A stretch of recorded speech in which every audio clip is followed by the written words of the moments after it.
So nagbabalik tayo dito sa DIY Loop TV mga kalapatids.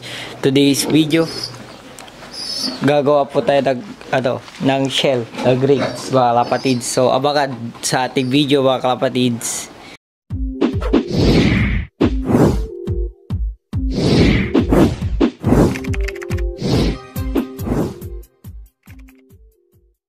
So ayan mga kalapatids, nagbabalik tayo dito sa DIY Loop TV. Today's video mga kalapatids is gagawa po tayo ng shell na grapes mga kalapatids. Dahil nag-ipon po tayo ng shell nung quarantine mga kalapatids. So hanggang ngayon quarantine pa rin dito sa ating bansa. Dito sa Luzon mga kalapatids. Ayan. So nandito po yung hinanda kong shell. So ito po yung pinag-anoan namin ng mga pinagkainan namin ng itlog mga kalapatids, inipon ko. Yan, so gagawin po natin dito mga kalapatids is ipapaaraw natin para madurog. Ipapaaraw po natin yan para madurog at para ibigay sa mga kalapati natin at pampakapal ng kadilag itlog mga kalapatids kapag nagumpisa na tayo mag-breed. Ayan. So undergoing pa rin yung ating ginagawang proseso doon sa mga breeders natin, mga conditioning, yan mga kalapatids, at iba pa sa ginagawa natin sa mga breeders natin. Dahil gawa ng yun nga mga kalapatids, magsasalang tayo ng dalawa para pagparapol natin mga kalapatids. Magsasalang tayo ng dalawa para iparapol. Yun yung gagawin natin na ipaparapol yung magiging inakay nila mga kalapatids. Ayan. So sana mga kalapatids is mag-subscribe kayo sa ating YouTube channel, and then i-like mo yung video and mag-comment ka palagi, and share mo yung ating video mga kalapatids sa Facebook para mas makita ng mga tao at mas mapansin tayo ng mga tao mga kalapatids. Ayan.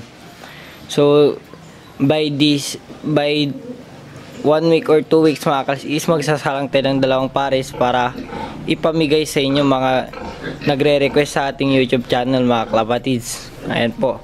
So ito po yung ating shell mga kalapatids is ipaparaw natin. And then mamaya nga po is babalikan natin, and then dudurugin na natin to mga kalapatids. So tara mga kalapatids, ipa-araw na natin and then mamayang hapon is kunin natin, then durugin natin, babalikan natin to mamayang hapon mga kalapatids. Kapag wala ng araw mga kalapatids at durugin natin. Yan po. So ito po yung ating mga kalapatids na update naman na natin doon sa video kahapon mga kalapatids. So walang problema dyan sa mga kalapatids natin. So tara mga kalapatids, sawan nyo akong ipaaraw muna to.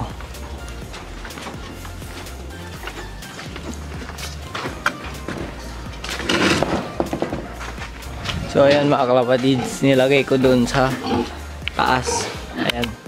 Papansin nyo mga kalapatids, ayan po, nasa taas siya. Ayan. So nilagay ko po sa taas mga kalapatids para ipaaraw. Ayan po. Papansin nyo. So maaraw na maaraw ngayon dito. Tapos mamayang hapon ulit mga kalapatids is maulap na naman dito sa amin. Ayan po. So balikan na lang natin mamayang hapon mga kalapatids. Yan. So update ko kayo mamayang hapon mga kalapatids. So yun na nga mga DIY Loop, nagbabalik tayo dito sa ating content na shell mga kalapatids. Yan po. So kinuha na natin yung shell na pinaaraw natin kanina. Simula nung umaga mga kalapatids. Yan. So maingay yung mga baboy natin mga kalapatids. Yan po. So check natin kung ano na. So ready na po siya mga kalapatids. So gagawin na lang natin is ilipat natin ang lalagyan para pisilin natin mga kalapatids. Ayan po. Kita nyo. So lapit na siya, madali na siyang pisilin mga kalapatids. Ayan po. So medyo maingay yung ating baboy dito sa ating loaf mga kalapatids. Ayan po. So nandiyan sila. So yan na naman mga kalapatids, nagbabadya na naman yung ulan dito sa ating lugar. Yan. O nagbabadya na naman yung lugar mga kalapatids. Nagbabadya na naman yung ulan dito sa ating lugar. Yan po. So mahangin na naman mga kalapatids. Yan po. So di pa ako nagpapakain ngayong hapon. Gawa ng, yun nga mga kalapatids. Ano muna natin tong grease na shell mga kalapatids. Yan, tara mga kalapatids, at umpisa na natin tong gawin at para makapagpakain na rin tayo. Yan mga kalapatids. So ayan mga kalapatids, umpisa na natin yung paggagawa natin dito sa ating shell mga kalapatids. Yan po. So una po natin gagawin mga kalapatids is yung ipapaaraw muna kung gagawa po kayo ng ganito. Ayan, so medyo maliko yung mga kalapati natin mga kalapatids. Ayan. So unang step mga kalapatids is ipapaaraw nyo muna, at kapag napaaraw nyo na mga kalapatids is sunod natin na ano yun na siya, paliit-liitin. So gagantuin lang natin yan mga kalapatids hanggang lumit siya mga kalapatids, para kapag tutukain ng mga kalapati natin mga kalapatids is kasyang-kasya doon sa bunganga nila. So maliit lang naman yung bunganga ng kalapati, so lilitan lang din natin. So ang benefits nito mga kalapatids is kakapal yung kanilang eggshell mga kalapatids, yung itlog ng shell nila kakapal siya mga kalapatids. And so hindi po magiging manipis. So effective to mga kalapatids sa mga breeders natin, lalong-lalo na yung mga paitlog na mga kalapatids. Yan. So yung mga mag-uumpisa pa lang ng paitlog. So yan. So palitin lang natin ng palitin mga kalapatids, yung kasyang-kasya sa bunganga lang nila. Yan po. So medyo mainit na naman dito sa ating lugar mga kalapatids talaga. Ayan. So pinapalit ko muna lalo para matukan nila maigi. Ayun po mga kalapatid.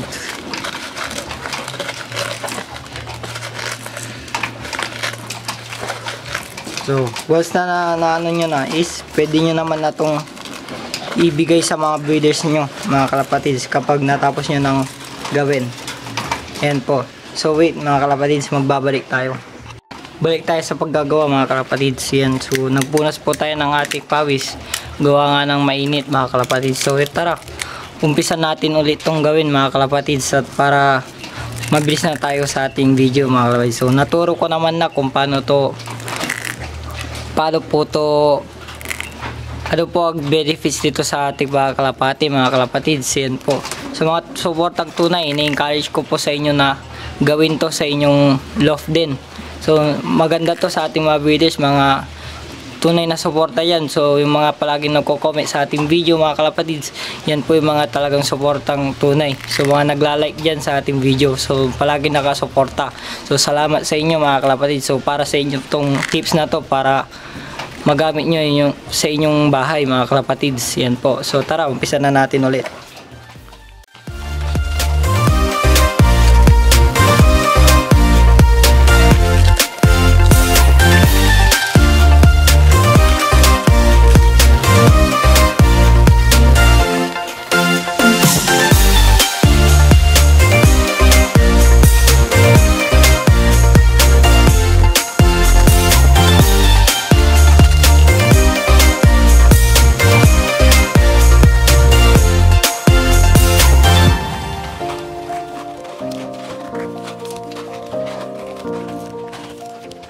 So ayun na nga mga kalapatids, tapos na natin siyang madurog-durog. Ayan. So mapapansin nyo, nadurog na natin lahat. So halos marami po to mga kalapatids. Magagamit po natin siguro to ng mga 3 to 4 months mga kalapatids. Yan po, 3 to 4 months yan. So pwede na tong gamitin mga kalapatids. So di na ito maubos. So marami po ito mga kalapatids mapapansin nyo, nadurog-durog na natin. Ayan po. So gawin nyo na po to sa inyong mga bahay mga kalapatids. Another tips na naman to dito sa ating DIY Loop TV. Ayan mga kalapatids. So napakadali naman mga kalapatids. So iwasan lang natin na baka masugat po yung ating kamay. Yan. So pumuti-puti yung aking kamay mga kalapatids. Mapapansin nyo, nag-red. Dahil medyo masakit, nakakatusok mga kalapatids. Yan lang, yan mga kalapatids. So mga kalapatids, yan lamang po ang ating update dito sa ating tips. So may papasilip po ako sa inyo na saglit lang mga kalapatids, dahil napipisa na po yung itlog ng isa nating breeder mga kalapatids. So tara mga kalapatids. So mga kalapatids, yan po. So napipisa na po yung itlog niyan. Yan, si blue bar. Yan po. So may pisa na yan mga kalapatids, di natin mapapansin masyado, pero mapipisa na yan. Yan, medyo naano tayo. Yan po, so medyo lakasan natin yung brightness ng ating camera mga kalapatids. So ayaw mag-focus, baba natin. Yan. So di naman nakikita, pero malapit na siyang mapisa mga kalapatids. Ayan po. So yan lamang po ang ating update dito mga kalapatids. Ayan. So tara mga kalapatids, tayo ay mag-shoutout na sa mga nagpapabati sa ating YouTube channel mga kalapatids. Yan po. So ito na po yung ating finished product. Yan po. So tara, shoutout na tayo. So yan, nagbabalik tayo dito sa DIY Look TV mga kalapatids. So shoutout na tayo, dako naman tayo sa mga nagpapa-shoutout sa Facebook at sa YouTube. Ayan, so shoutout kay J. Kers Desales, and then Ethan, Mark, CJ, Jared, Butot, and si Winifredo. So yan, Winifredo mga kalapatids. So shoutout sa'yo.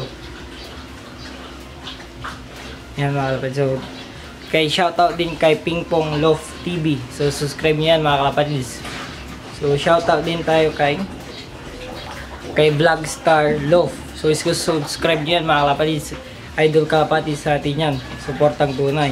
And then si Puloy Sardalov, may YouTube vlog, may YouTube channel din yan mga kalapatids. And then kay Frankie Santerva. Yan, so shoutout sa iyo. And then shoutout kayo kay Bastaline. Yan. So shoutout sa iyo kay Bastaline. And then sa mga nanonood dito sa ating YouTube channel mga kapatids, shoutout kay Idol Brown G. So nanonood yan si Kaburukoto. So salamat sa iyo kalapatids Kaburukoto Idol. Ayan. So salamat sa iyo dahil nanood ka sa ating YouTube channel mga kalapatids. So dako naman tayo sa mga nagpapa-shoutout sa YouTube, sa Facebook mga kalapatids. Yan. So medyo mainit-init. Shoutout kay Adrian Vital, and then kay Zyrus. Yun si Zyrus mga kalapatids. Shoutout sa inyo. So meron pa mga kalapatids. Yan po. So medyo mainit dito sa ating lugar. Yan po. So medyo nagpinapawisan tayo mga kalapatids. Minsan po punas pa ako. Yan. So hintayin ko lang po mag-login yung aking Facebook account. So i-follow din nyo ako at i-add nyo ako sa Facebook account. Ay sa Facebook account natin mga kalapatids, DIY Look. And then yung page natin, DIY Look TV. So i-follow nyo yan and then i-add nyo ako. At para makapag-usap-usap naman tayo mga kalapatids, sa mga gustong makipag-usap sa akin yan, i-PM nyo ako, mag-comment down below kayo sa mga Facebook account nyo mga kalapatids. At i-add natin yan, i-confirm natin. So shoutout kay Michael Andrew, Michael Andrew Yu. So shoutout din kay Justin Pinion Love. So yan lamang po yung nagpapa-shoutout dito sa ating YouTube channel mga kalapatids. So that's it mga kalapatids, hanggang dito lang yung ating video mga kalapatids. Yan, so don't forget to like, comment, and subscribe. Click mo na rin yung ring button mga kalapatids para updated ka palagi sa ating YouTube channel sa mga bagong videos natin, latest mga kalapatids. So click mo yung ring button para mag-notify sa iyong cellphone mga kalapatids. Yan po. So that's it mga kalapatids. Update tayo ulit dun sa ating paraffle. So kalapatids, i-share mo to sa Facebook at para makita ng ating mga subscriber. Yan mga kalapatids. At para lumaki ang ating subscriber dito sa ating YouTube channel. So sa ngayon mga kalapatids, mayroon tayong 528 subscriber mga kalapatids. sana marami pang makapagkilala sa ating dito sa YouTube channel mga kalapatids, at para marami pa pong mag-subscribe sa ating YouTube channel mga kalapatids. So that's it, road to 1K subscriber tayo mga kalapatids. Hintayin nyo yung ating paraffle sa pagkatapos ng COVID-19 dito sa ating lockdown mga kalapatids, at tayo magpaparapol yan mga kalapatids. Peace, that's it.